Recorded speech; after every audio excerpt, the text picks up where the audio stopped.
أسعد باستضافة السيدة نعيمة بلقيس، مصممة أزياء وباحثة في الزي التقليدي الجزائري. أهلا بك سيدتي. أهلا بك، صباح الخير عليكم، صحة عيدكم، كل عام وانت بخير. كل عام بخير. وانتم بخير. شكرا جزيلا لك، ما شاء الله باللباس التقليدي عيش. العاصمي الكراكو. راكي زينتينا أيضا بلاطو هذا الصباح بهذا اللباس أو يعني الكراكو العاصمي الأصيل. أكيد على حسب ما نشوفه يعني هو لباس يعود إلى فترة زمنية قديمة جدا.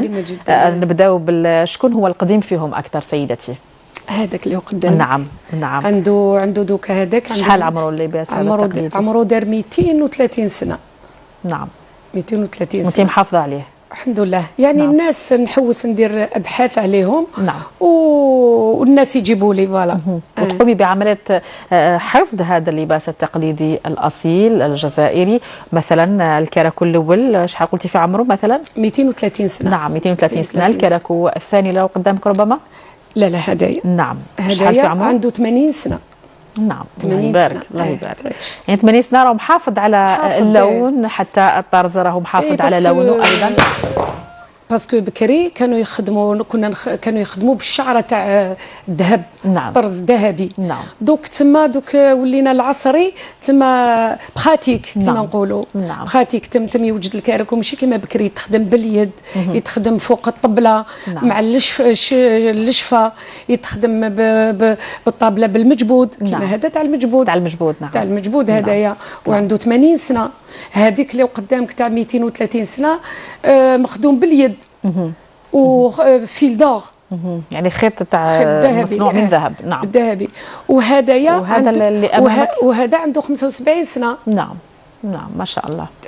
يعني 75 سنة حافظ على يعني اللون تاعو، حتى الطرز مازال هو ما شاء الله.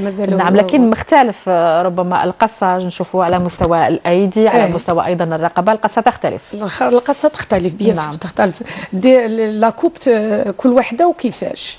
كاين لاكوب كولاغوندي، كاين هذا كولوفيسيي، هذا كولاغوندي، وهذا الثاني اللي لابساته عنده 110 سنين. ما شاء الله ما شاء الله. نعم 110 سنين ما شاء الله. طيب نعم تفضلي. حبيت باش الناس تعرف باللي مازال عندنا الكراكوات التقليديه تاع بكري. صافي نحافظوا لازم على الاصاله تاعنا الجزائريه. وهذا بالحفاظ على هذا الكراكوات القديمه التي تعود الى حقب زمنيه قديمه جدا. طيب سيده بلقيس، هل تقومين اليوم بطرز يعني كراكو لباس تقليدي مثلا كالكراكو باستعمال ربما ان صح التعبير هذا الرشام التقليدي اللي يعود الى زمن بعيد وتلبسيه ربما العرايس تاع اليوم مثلا؟ بصح نعاودوا نخدموهم. نعاودوا نشدوا الرشمه تاع الزمان. نعم. ونخدموهم دوكا خاصه انه يعني الرشمات اللي كانت مستعمله في وقت ما يعني تعبر على تلك الفتره التاريخيه. بيان سور. نعم. برك حنايا نديروا لها لمسه عصريه. هذا ما كان. والبنات تاع دوكا العرايس يعني تاع دوكا عاودوا ولاو كامل تقليدي. عاودوا ولاو كامل تقليدي كي بناتنا كي يماهم زعما باغ اكزومبل. الام تلبس كيما بنتها كراكو. وكاين عده ايضا اشكال في الكراكو. بيان سور. حتى السروال الشلقه، كاين سروال الشلقه، كاين سروال مدور، كاين سروال القاعده، سروال التستيفه. نعم. كاين اشكال وانواع تاع بكري كان سروال مدور يرفد 13 متر. دوك لا دوك تسمى نقصنا شويه في الميتراج. مي حاجه شغل براتيك. ماشي كيما بكري السروال يرفد 13 متر، السروال مدور. صحيح. ولا سروال القاعده. دوك لا دوك 3 متر تيجيك سروال. 3 متر سا ديبون على دو فوا لا هوتور تاع لا بيرسون. طيب كيفاش تشوفي اليوم السيده بلقيس اللباس التقليدي عامه مش فقط الكراكو بين الماضي والحاضر؟ بون الماضي يقعد الماضي. خاطرش علاش الماضي جامي تنسى وتوجور ديجا مولاو ليه. ما تركوهش وما يتنتركش. صحيح. والعصري هكذا يحبوا كيما زعما نقولوا كيما هدايا زعما نديروا له شي بيغلاج نجوموا الكنتير. نعم. يولي عصري. يعني نزيدوا له لمسه عصريه جميله. نعم. نعم. طيب وايضا نتحدثوا عن مشاركه اللباس التقليدي في مختلف المحافل الدوليه، لما نشوفوا ربما تكريمات دوليه او حتى عروض ازياء دوليه من طرف مصممين عالميين رضي أولادنا أصبحوا سفراء للزي التقليدي في كل أنحاء العالم، واش رأيك؟ بون كيما نقولوا حنايا الزي التقليدي جامي تنسى، وكي تلبسوا مراه ولا ميم البدعيه كي يلبسها الراجل ثاني تجي شابه. كيما دوكا رانا نديروا البدعيه للرجال، تسمى المراه تلبس الكراكو ولا الغليله، والراجل يلبس البدعيه ولا العبايه. حاجه ولينا صافي، ولينا البكري القرن 15 صحيح. كيما النهار ظهر الكراكو. صافي حاجه مليحه، حاجه مليحه وحاجه نفتخروا بها. صحيح، ويتعبر عن أصالة وهوية المجتمع الجزائري. عطيتي عدة تسميات لهذا الكراكو، لو تعودي تعطيهم لنا يعني كل التسميات اللي نسموا الكراكو مثلا. كاين الغليلة، كاين الغليلة، كاين الكراكو، كاين الجبادور، جبادوري، كاين اسمه بدعية، كاين العباية، كاين بزاف.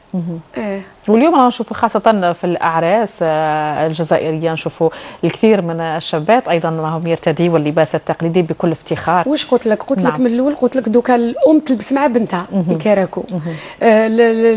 نقولوا هكذا. كاين مم القويطات، نساء كبارات يلبسوا قويط برك. بون القماش يختلف، كيما زعما الصغارات يلبسوا بالقاذفة والاخرين اللي يلبسوها بالقماش.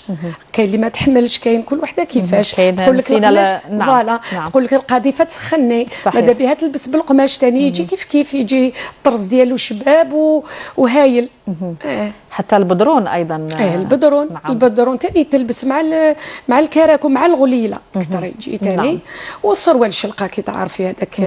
نعم. عاصمي. صحيح. صحيح. طيب اكيد شاركتي في عده معارض وايضا معارض ازياء. نعم. معارض ازياء. حكينا عن المشاركه تاعك. نعم. باش شاركتي في هذه المعارض؟ بالكراكو، البدرون، قويط، درت ثاني القفاطن، قفطان القاضي. نعم. قفطان القاضي سي اونسيان.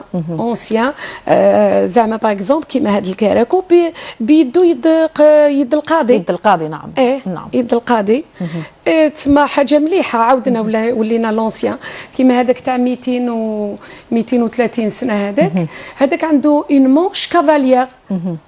المونش كافاليير كي توشي هكذا شغل يعني كافاليير وهي سي مونش. نعم. نعم جيد. أنا نشوف أيضا حتى الرسمة اللي موجودة من الفوق تختلف عن الرسمة الموجودة بالكراكو الثاني أيضا. هذاك بالمجبود، بالمجبود، وما فيه حتى عقاشة، ما فيه والو، فيه غير المجبود اللي مخدوم فيه.